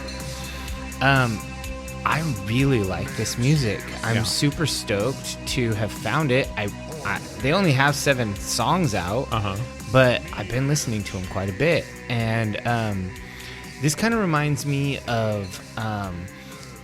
it's a more sophisticated and kind of interesting. It's got Sisters of Mercy vibes. Yeah. It definitely has some. It has some like Bauhaus-ish vibes in the vocals and some of the interesting guitar melodies. Yeah, I was thinking of the guitar. It makes me think. I mean, of the Cure, of the song that they're referencing, even in their title. That sort of '90s Cure sound. Yeah, and I think that actually almost works against them because it's hard. You end up getting a lot of Cure results if you just Google their name. You have to do Crow Black Dream band. Hungry. Hungry helps. But if any of the cultists are interested in like giving these guys a little bit of money for their music, crowblackdream.bandcamp.com, and each of their songs, each of their releases you can get for €1 each, which works out to be like $1.20. So you're getting a basically a full album worth of good songs. Most of the songs are over 4 minutes. You're getting way more than a Misfits album for your money, and it's under $10. So highly recommend. Just other things I really like. I love how he programs a drum machine. I've been doing a lot of drum machine programming lately myself, and I love how he tosses in the little hi-hat fills and rhythms and things. And I love the kind of thick bass lines. Those bass lines really drive this music. Is it a two-person? It's a two-person band, yeah. And I'm really enjoying that part of it. I feel like these are just well-crafted songs by people that know what they're doing. Yeah, I thought that was pretty cool, and it's very after-hours goth dance party. Like it puts me in a very, very particular headspace. I can imagine hearing that song out on the dance floor for sure. Yeah, I just love this kind of music. That's just sad boy music. That's my thing. So what do you got? What are you going to bring out of the vault?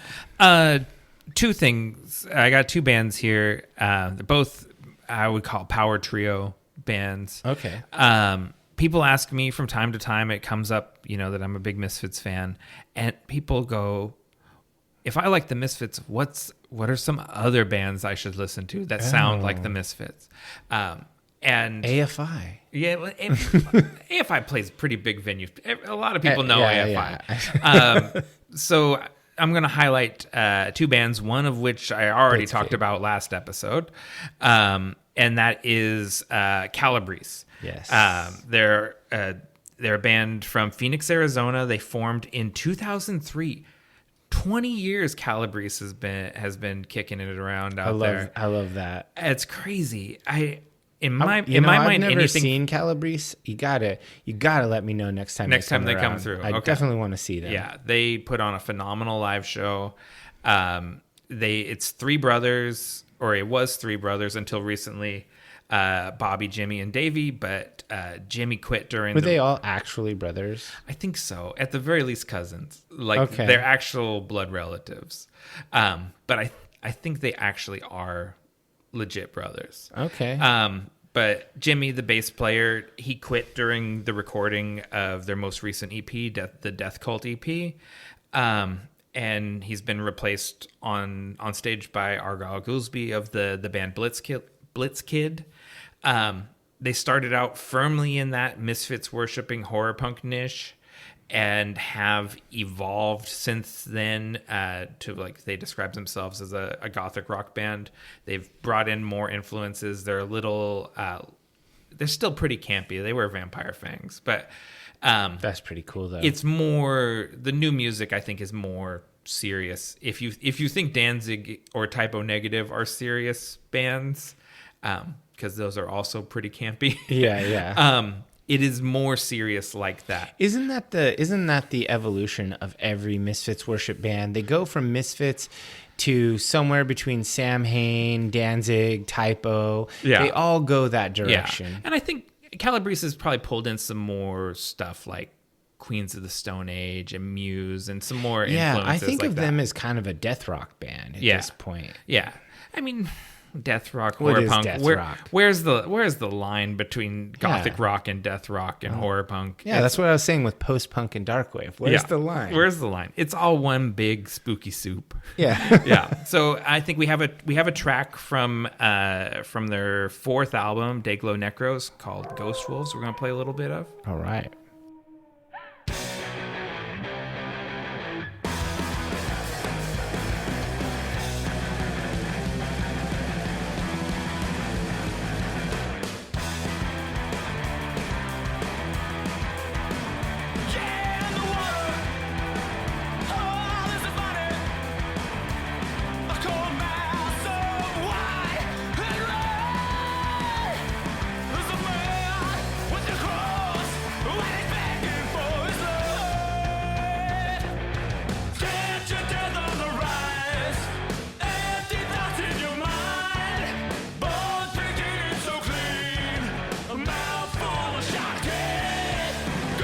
That's kind of the hook right there. Yeah. Mouth full of sharp teeth. Yeah, I love that. You know, Davey Calabrese is maybe my favorite rock and roll drummer. You know, He's really good. he does all my favorite tricks. And it is, I don't know, maybe if you're a Neil Peart or something fan, maybe they're very simple.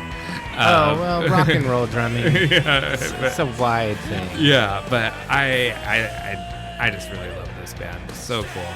Yeah, I like the guitar tones. I like how it's really crisp and clean. Like they're very clearly good musicians. Yeah. Like there's definitely better than Doyle and Jerry at playing their fiddles. But I just think that, this is a great band. Good recommendation. Yeah. And anybody who likes the Misfits will find a lot in this catalog. Yeah, you should already be deep into Calabrese if you're a Misfits fan. 7 albums and 1 EP. They're very prolific, and I think it's all worth listening to. And they just get more talented as you go. Mm-hmm. And then next up, this is a little more well-known band. It's an American psychobilly band called Tiger Army. They've been kicking around in some form since 1996. Because really, it's just Nick 13. Yeah. And I've seen these guys with you before. Yeah. For my money, I prefer the early stuff, especially Tiger Army 2, Power of Moonlight, when London May of Sam Hain was the drummer, and former AFI bassist and Current Fear bassist Jeff Cresige was the bass player. He's sort of, to me, he's the jerryonly to Nick 13's glenndanzig. Yeah. And similarly, these two guys have a hard time getting along with each other. And he is no longer in the band. He has not been in the band for a long time. Nick 13 is the only consistent member throughout this band. Yeah, this is his vanity project. Yeah. His country music album was his vanity project. That's true, but that was a really good album. I know. He was even getting played on CMT quite a bit. Yeah, like a lot of the country fans were super into Nick 13. Nick 13 is a hell of a songwriter. He is a really, really good songwriter. And I have discovered over the years, I like bands with dictators in them. You know what I mean? I like. So do I. I'm always that guy. You're that guy. You're the visionary founding member of your band. I am the yes. Yeah. That was an Agalloch reference. If you didn't get it. So I like Nick 13 is a dictator. Glenndanzig is a dictator. Mike Ness and Social Distortion is a dictator. These guys. What comes with Trent Reznor of Trent the Reznor band. is a dictator for sure. Yeah. Him and Atticus Ross have become a real partnership. Maybe over the years. That's the first person that ever kind of become Trent Reznor's musical partner. Everyone else was an employee. Yeah. But yeah, so what comes when you have a dictator is a clarity of vision that you can only get when one person is making the decision. Oh, absolutely. Yeah. And so you got a Tiger Army song, I think, picked from their 4th album, right? Music from Regions Beyond? Yeah. Let's go ahead and put on Forever Fades Away.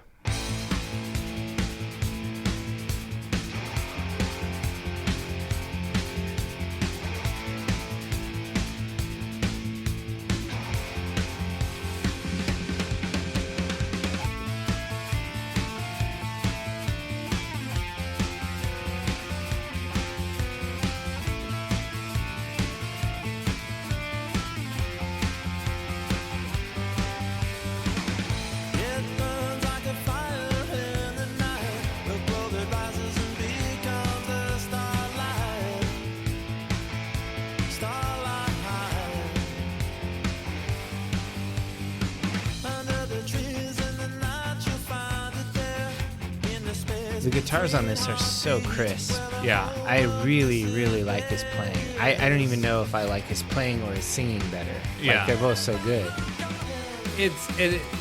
We were having a hard time. It's like time. Robert Smith. Like, he's so good on both. Yeah. We're trying to pick, where do you want to cut the song off? And it's like, I don't know. I just want to listen to the whole thing. Yeah. And so this is a band, I have so the first time David and I saw Nick 13, he was singing backup with AFI when they opened for Sam Hain and Danzig. He ran out on stage and they gave him the second mic and he was singing right along with Davey. Yeah, and I was like, that's that guy from that band Tiger Army that didn't have an album out yet, but I'd seen pictures of him in magazines. Yeah. So I was like, oh, that's that guy with that psychobilly band. Yeah, and like that was our first introduction to him, and we were very taken with AFI, and we were very taken with Nick 13. Like, he has a great stage presence. Yeah, he has a really just a natural charisma. He just kind of dominates a space. Yeah. It's really interesting. Yeah. So definitely Calabrese, Tiger Army. If you're a fan of the Misfits, you should have all of these records. Yeah, and I think it's just you.